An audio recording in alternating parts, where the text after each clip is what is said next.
নমস্কাৰ বন্ধুসকল, যদিহে আপুনি লোনৰ সহায়ত অনলাইনৰ পৰা বিভিন্ন ধৰণৰ বস্তু কিনিব বিচাৰে তেতিয়াহ'লে আপুনি এই সঠিক ভিডিঅ' চাই আছে।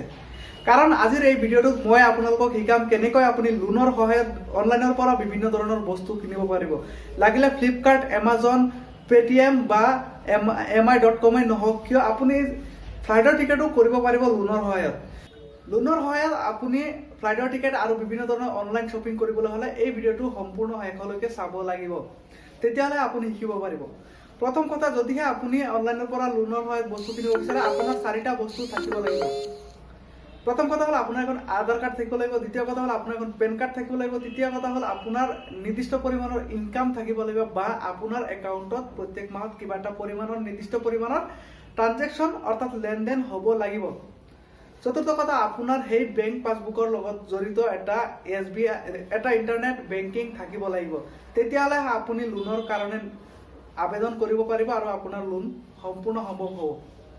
দ্বিতীয় কথা, আপুনি এই লোনৰ বাবে যদি আপুনি মিছাকৈ দিয়ে যে আপোনাৰ ইনকাম 50,000 টকা কিন্তু আপোনাৰ একাউণ্টত লেনদেন হয় 20,000 টকা, তেতিয়াহ'লে আপুনি সেই লোনৰ বাবে আবেদন কেঞ্চেল হৈ যাব। যদি আপুনি লোন পাব বিচাৰে তেতিয়াহ'লে সঠিক তথ্য আপুনি তাত দিব লাগিব। আপোনাৰ ইনকাম যিমান আছে আপুনি সিমানটোৱে দিব লাগিব, তেতিয়াহ'লে আপুনি এই লোনৰ বাবে যোগ্য হ'ব পাৰিব। যেতিয়া আপুনি এই লোনৰ বাবে যোগ্য হ'ব তেতিয়া আপোনাৰ একাউণ্টত দেখুৱাব যে আপুনি ইমান টকাৰ লোন ল'ব পাৰিব।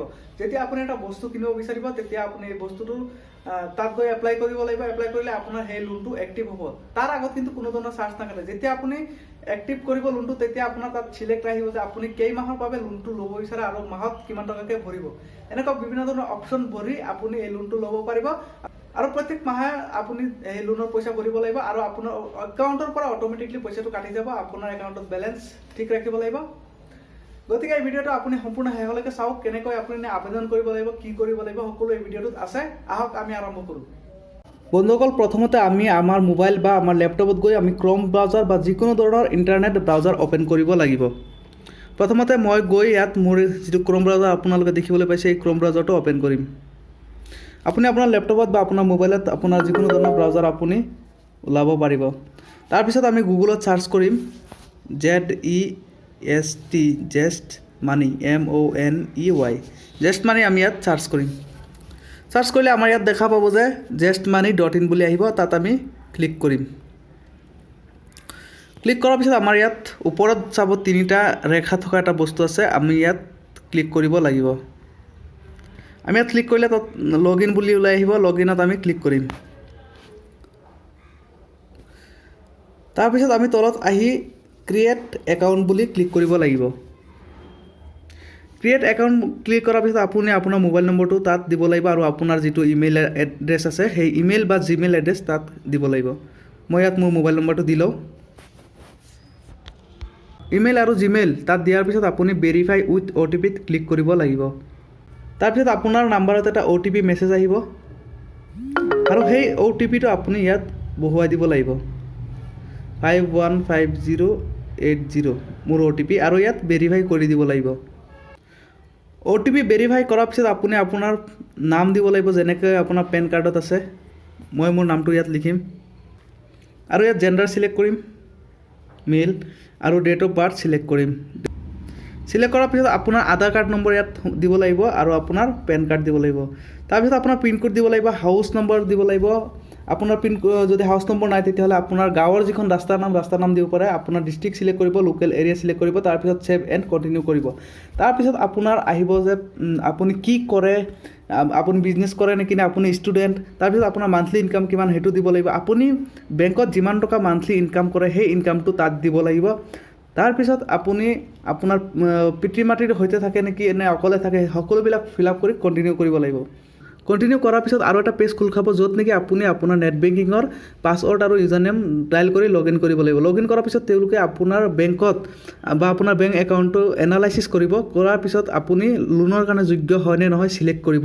চিলেক্ট কৰাৰ পিছত তেওঁলোকে আপোনাক কিমান টকা লোন দিব সেই তেওঁলোকে এটা নিৰ্ধাৰণ কৰিব আৰু নিৰ্ধাৰণ কৰাৰ পিছত আপুনি অ'কে কৰিব লাগিব। তাৰপিছত আপোনাৰ ইমেইল এড্ৰেছত এটা ৰিচিপ্ট তেওঁলোকে পঠাব। সেই ৰিচিপ্টটো আপুনি গৈ পিনে দোকানৰ পৰা ডাউনলোড কৰি প্ৰিণ্ট আউট কৰিব লাগিব প্ৰিণ্ট আউট কৰি আপুনি তাত সিগনেচাৰ কৰিব লাগিব যেনেকৈ আপোনাৰ বেংক একাউণ্টত আপুনি সিগনেচাৰ কৰিছে ঠিক তেনেকুৱা সেম সিগনেচাৰ আপুনি সেই পেপাৰখনত কৰিব লাগিব আৰু আপুনি সেই পেপাৰখন ফটো বা স্কেনিং কৰি আকৌ আপুনি জেষ্ট মানি লগইন কৰি আপোনাৰ যেটো মোবাইল নাম্বাৰ দিছিলে ইমেইল দিছিলে লগইন কৰি আপুনি তাত আকৌ এইখন ফটো আপলোড কৰিব লাগিব যেতিয়া আপোনাৰ লোনটো সম্পূৰ্ণ হৈ যাব তাৰ পিছত আকৌ আপুনি আপোনাৰ মোবাইলত যাব লাগিব আৰু ইয়াত জেষ্ট মানি সাৰ্চ কৰিব লাগিব আকৌ ইয়াত তিনটা ৰেখা থাকিব এই ৰেখাত আমি ক্লিক কৰিম আৰু লগইন কৰিম লগইনত আপোনাৰ মোবাইল নাম্বাৰটো ক্লিক ডায়াল কৰিব আৰু ইয়াত লগইন উইথ OTP ক্লিক কৰিব আপুনি লগইন কৰাৰ পিছত আপুনি ইয়াত ক্লিক কৰিব লাগিব ইয়াত ক্লিক কৰি আপুনি ইয়াত চাব পাৰিব যে ক্ৰেডিট বেলেন্স কিমান আছে এতিয়া আপোনালোকে দেখিব পাৰিছে যে মোৰ ইয়াত 3100 টকা মই এতিয়া লোন ল'ব পাৰিম ঠিক এনেকৈ আপোনাৰ তাতো শো কৰিব যিমান টকা আপুনি লোন ল'ব পাৰে তাৰ পিছত আপুনি কি কৰিব ফ্লিপকাৰ্ট বা এমাজনত গৈ আপুনি যিটো বস্তু কিনিব বিচাৰে যিটো ৱেবসাইটৰ পৰা সেই বস্তুটোৰ দাম কিমান আপুনি তাত চাই থৈ দিব লাগিব আৰু ইয়াত আপুনি ক্লিক কৰিব লাগিব যদি আপুনি এমাজনৰ পৰা কিনিব বিচাৰে বা MI ফ্লিপকাৰ্ট য'ৰ পৰা কিনিব বিচাৰে তাত ক্লিক কৰিব লাগিব উদাহৰণস্বৰূপে মই ফ্লিপকাৰ্টৰ পৰা কিনিব বিচাৰিলে মই ফ্লিপকাৰ্টত ক্লিক কৰিম ফ্লিপকাৰ্টত ক্লিক কৰাৰ পিছত ইয়াত আপুনি চাব পাৰিব যে প্ৰডাক্ট নেম আৰু অন ফ্লিপকাৰ্ট ফৰ এতিয়া প্ৰডাক্টৰ নাম যদি মই মোবাইল ফোন দি দিব পাৰোঁ যদি মই মোবাইল ফোন কিনিব বিচাৰোঁ আপুনি যিটো বস্তু কিনিব বিচাৰে দি দিব মোবাইল ফোন দি দিছোঁ আৰু ইয়াত মই মোৰ 2000 টকা লোন লাগে মই 2000 টকা ক্লিক কৰিছোঁ তাৰপিছত ইয়াত মই গেট ইট কৰিব লাগিব তাৰপিছত আপোনাৰ প্ৰচেছটো ভেৰিফিকেশ্যন হ'ব আপুনি বাকী যিখিনি অ'কে এছ নো যিখিনি ক্লিক কৰিব লাগে আপুনি ক্লিক কৰিব তাৰপিছত আপুনি লোন পাই যাব এতিয়া এই লোনটো আপুনি কেনেকৈ ব্যৱহাৰ কৰিব আপোনাৰ মোবাইলত আপোনাৰ ইমেইল বা জিমেইলত এটা মেছেজ আহিব সেই মেছেজটোত আপোনাৰ কাৰণে এটা বাউচাৰ আৰু বাউচাৰ পিন দিয়া থাকিব সেই পিনটো লৈ আমি যাম ফ্লিপকাৰ্টত যদি আপুনি এমাজনত ক্লিক পৰা কিনিব বিচাৰিছে আপুনি এমাজনত গ'লেও হ'ব ফ্লিপকাৰ্টত গৈ আমি আমাৰ যিটো বস্তু আমি কিনিব বিচাৰোঁ সেই বস্তুটোত আমি ক্লিক কৰি আমি ইয়াত কণ্টিনিউ কৰি যেতিয়া পেমেণ্ট অপশ্যন আহিব তাত আমি গিফ্ট কাৰ্ড সিলেক্ট কৰিম প্লাছ গিফ্ট কাৰ্ড ইয়াত দেখিবলৈ পাইছে গিফ্ট কাৰ্ড সিলেক্ট কৰি তাত যিটো আমাক ইমেইলত দিয়া আছে বাউচাৰ নাম্বাৰ আৰু বাউচাৰ পিন তাত সেইখিনি আমি ইয়াত দি এপ্লাই কৰি দিম যদিহে আপুনি 8000 টকা লোন পাইছে আৰু আপুনি 10000 টকা মোবাইল কিনিব বিচাৰে বাকী 2000 টকা আপুনি ডেবিট বা ক্ৰেডিট কাৰ্ড আপোনাৰ ATM কাৰ্ডেৰে পে কৰিব পাৰিব প্ৰথমতে আপুনি গিফ্ট কাৰ্ডখন সিলেক্ট কৰিব তাৰপিছত আপুনি আকৌ ডেবিট কাৰ্ড দি আপোনাৰ 2000 টকাটো পে কৰি দিব আপোনাৰ মোবাইল ফোন সঠিক টাইমত আপোনাৰ ঘৰত আহি পাই যাব তাত কোনো সন্দেহ নাই গতিকে আপুনি এনেকৈ লোনৰ সহায়ত আপুনি অকল মোবাইল ফোনে নহয় যিকোনো ধৰণৰ বস্তু কিনিব পাৰিব যদিহে আপুনি মোবাইল ফোনৰ কাৰণে লোন এপ্লাই কৰে তাৰ পিছতো আপুনি বেলেগ বস্তু আপুনি সেইটো লোনৰে কিনিব পাৰিব কিন্তু যেতিয়া এবাৰ আপোনাৰ লোনটো এপ্ৰুভ হৈ যোৱাৰ পিছত আপুনি সেই লোনটো আকৌ ঘূৰাই দিব নোৱাৰে সেইকাৰণে আপুনি বস্তু কিনাৰ আগত আপুনি চিন্তা কৰি ল'ব লাগিব কাৰণ এবাৰ লোন হৈ যোৱাৰ পিছত আপোনাক সেই লোনটো তেওঁলোকে ঘূৰাই নলয় যেতিয়ালৈকে লোন শেষ হৈ নাযায় তাৰপিছত প্ৰত্যেক মাহত আপুনি আপোনাৰ একাউণ্টত সঠিক পৰিমাণৰ টকা ৰাখিব যদি আপোনাৰ প্ৰত্যেক মাহে 500 টকাকৈ কাটে তেতিয়াহ'লে 500 টকাকৈ আপুনি ৰাখি থ'ব লাগিব আৰু প্ৰত্যেক মাহত অট'মেটিকলি আপোনাৰ একাউণ্টৰ পৰা সেই পইচাটো কাটি যাব তাৰ বাবে আপুনি কোনো ধৰণে চিন্তা কৰিব নালাগে এই ভিডিঅ'টো ভাল লাগিলে লাইক কমেণ্ট আৰু শ্বেয়াৰ কৰিবলৈ নাপাহৰিব আৰু যদি এতিয়ালৈকে আপুনি চেনেলটো ছাবস্ক্ৰাইব কৰা নাই তেতিয়াহ'লে ছাবস্ক্ৰাইব কৰক আৰু আপোনাৰ যদি কিবা এটা কুৱেশ্যন থাকে তেতিয়াহ'লে তলত কমেণ্ট কৰক